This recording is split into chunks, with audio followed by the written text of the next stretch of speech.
The northernmost region of South America, with a coastline along the Caribbean Sea, is known as Guyana, an old indigenous word meaning land of many waters.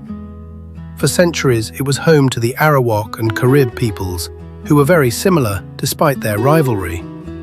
Whilst the region was first spotted by Christopher Columbus in 1498 and occasionally visited by the Spanish colonists operating in that part of the world, it wasn't until 1594 that foreign interest in the region really peaked, when English statesman Sir Walter Raleigh led a journey into the virgin forests in an attempt to find a lost city of gold, which was rumoured to exist somewhere near the Orinoco Basin. The mythical location has come to be known as El Dorado.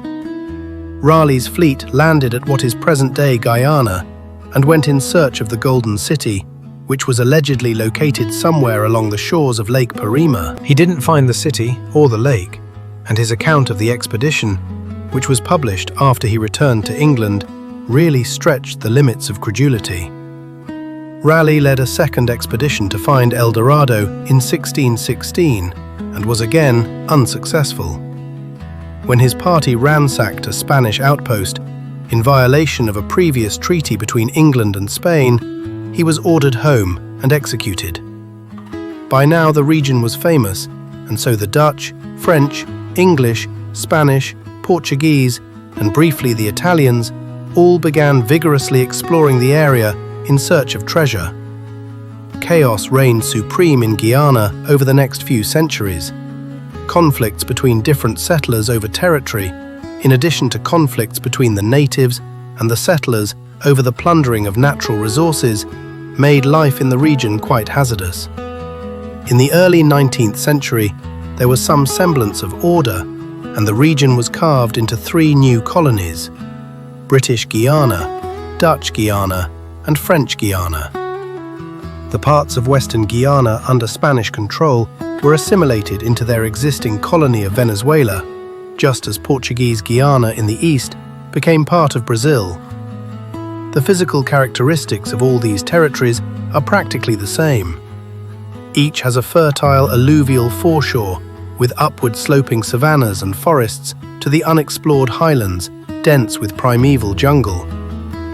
British Guiana resulted from the rapid increase in land acquisition and the establishment of plantations, which were populated by slaves from Africa. The conditions were harsh, and there were several slave uprisings which were put down by European troops.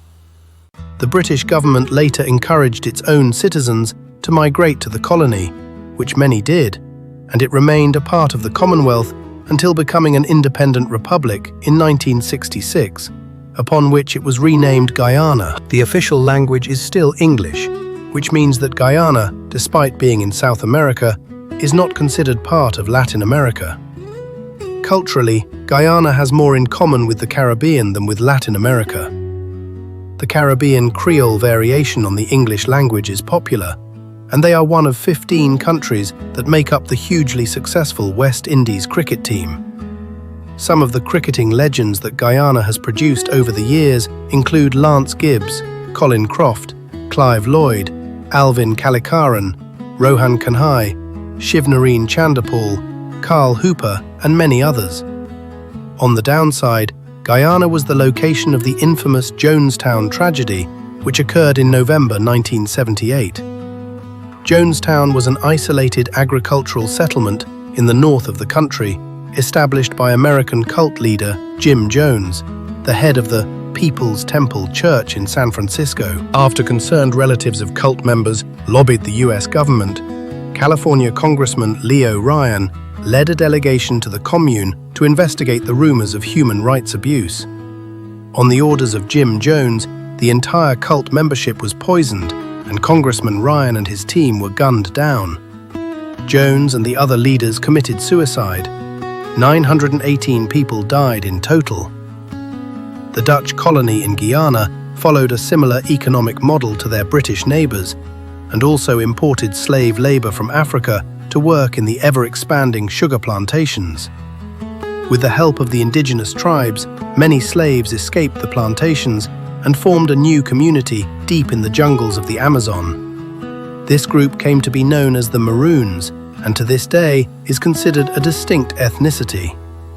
Following the abolition of slavery, Dutch Guiana would later hire indentured labor from Japan, China, India, and the Middle East. In 1975, the colony achieved its independence and became known as the Republic of Suriname. With Dutch as the official language, and with more folks migrating from Hispaniola and Cuba, the modern nation of Suriname is one of the most ethnically diverse nations on Earth. As a result, this diversity, Suriname celebrates many different ethnic and religious festivals and has around 20 national holidays every year. Culturally, it is firmly a part of the Caribbean. Economically, it is still a work in progress. However, its lush natural beauty and biodiversity has made it a magnet for tourists and the scientific community. A staggering 95% of Suriname's landmass is covered in forest, the most of any country. French Guiana is still not an independent country. It is an overseas territory belonging to France.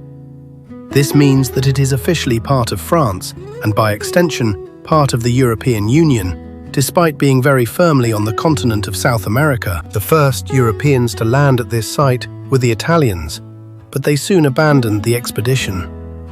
After a horrible start, which involved famine and the loss of soldiers due to tropical diseases, the French would eventually get a foothold in this part of the Guianas. Like the other European powers, they established plantations and brought in slave labor, but they also used the territory as a penal colony. Not many of the prisoners would survive their incarceration. Unlike its neighbors, French Guiana has a fairly solid economy, thanks to the large subsidies it receives from France, in addition to being the location of a major spaceport.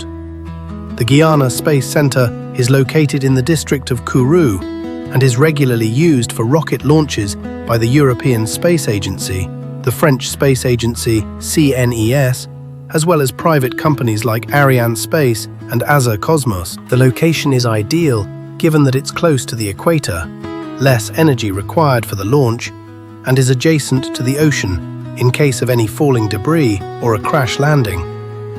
5 different Guianas became 3, and now only 2 bear the region's original name, albeit spelled differently.